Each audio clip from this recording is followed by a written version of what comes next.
मजाले छेउहरू कस्तो मजाले खाइरहेको छ। यो छेउ पनि खानु पर्दैन, यो ट्र्याक्टरले जोतेपछि डल्ला पनि उठेको छैन। लानु मजाले लानु कति धुरो भएको छ, डल्ला पनि परेको छैन।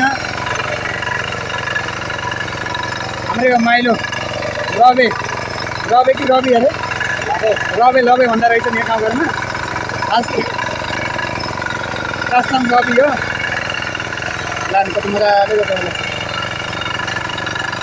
यसको समस्या एउटा उकालोमा फेरि यसरी तान्न पर्छ कि, यो तान्न पर्छ यसरी।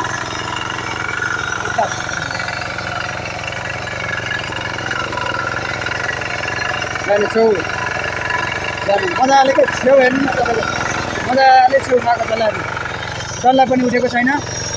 लानु हाम्रो यो रबेले जोत्दैछ, रबेले